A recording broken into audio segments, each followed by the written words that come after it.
ji me na gaya maka saboda ni ba zan iya ba masifar yau daban ta gobe daban me gidan nan ko masan arziki ba mu da shi a gidan nan amma ya uzura mana ka zo mu tafi kawai ni ka zo mu tafi yanzu mun tashi daga gidan nan za mu ji dan Allah ko bakin kasuwa ne mu je mu kwanta a ciki ni gaskiya ba zan iya ba Assalamu alaikum wa Hussein. Wa alaikum salam. Ya aka me yake faruwa ne ina cikin hayaniya? Wallahi mu ga miki akan kuma ka san me gidan nan ya uzura mana ya ce dole sai mun tashi. shi ne na ce mishi ya zo mu tafi mu bar masa gidansa masan arziki ba mu da shi Kun tafi ina zau. Salamu alaikum. Sannu kaska, ina na zo ka bani yau. kar ka zagi mijina ka zo cikin gida ka zage Ai shi na bai sai zage ku ba. Tunda ba ku kai zagi ba bani kuɗi na ana bani yanzu aki ta zanyi. In ma ai gida nawa ne. ai da ana baka in ba a baka yanzu ba Malam Allah ta bani. Ah, Wai. ni ne da gida kai yanzu wata 6 wasa ne ba a baka na haya ba. Kuma shikenan dan ba a biya ka kudin haya ba malam sai ka zo Gidan Allah ba bi da kai zaka ƙara mun sai. Wai dan Allah wai da nake gina gidan ga wai bulo na wai waye ban anan. Assalamu alaikum. Abin na haya ta kawai. Assalamu alaikum. Alaikum salam. Wa alaikum salam. Tanimu. Ai, muryar ta naji daga waje ina ta nace to wannan kuma lafiya? Kai Alhaji Ado Allahu Akbar kwana biyu to me ka haka nan? Ai nan wajen wucewa ta ne. Yanzu dai me yake faruwa a nan ne? A ni na zo an san na haya ne. Na haya na zo an san. Wannan Kuma na roƙi alfarma sati ɗaya zai kaga maka haɗa mai kuɗi sai ka to kin yi amma kuɗin ba sai shi ne.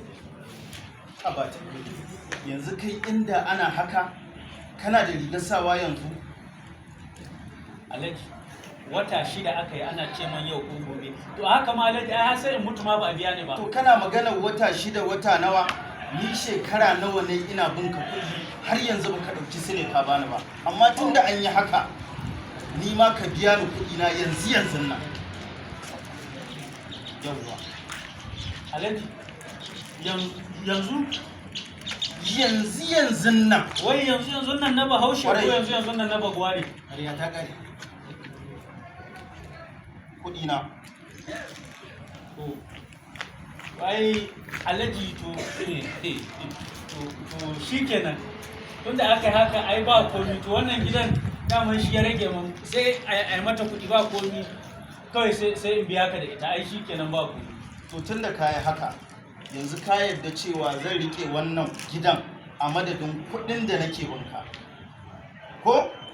To Ka Alhaji, zama shaida. Saboda haka wannan gidan daga yanzu ya tashi daga mallakinka ya dawo mallakina. Ni kuma wannan gidan na ɗauke shi na mallaka wannan bawan Allah. Alhaji Yawwa. Allah ya saka mana lafiya. Usman, Ka ga lamarin Allah ko?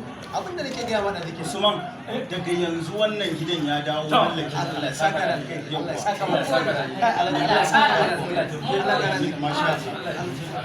Sai dai kamar baka gane ni ba ko Usman. Rayuwa ce. Mamaki na kana kama su. Wato labarin yana da tsawo Usman.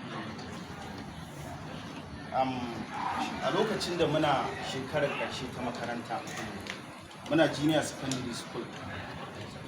Gaskiya a lokacin babu karatu a raina ko kaɗan. Hasali ma ana jaraba zan fita. Amma Usman kakan kira ni ka zaunar da ni kamar ƙanin ka kai min faɗa ka ce ka tsaya ka yi karatun nan. Abdulrahman kai ne ka zama haka? Ni ne dai wallahi. Dama ka san shi. Kuma wannan karatun da na yi shi ne Allah Ubangiji ya sa ya taimake ni na kawo inda nake yanzu. Ka ga lamarin Allah ko? Kun ga lamarin Allah ko? Kuma har kullum ina gode wa Allah ina jin daɗi ina ma Ni ma haka yanzu ba da ban ka zo yanzu ba sun ya zami da. Ai lamarin Allah ke ne. Ai shi sa ake so a zauna lafiya. Allah ya saka mana. Allah ya saka mu da Alhaji muna godiya fa. Muna godiya. Allah ya saka da kai. Allah ya bazu muci. Allah ya raya ka.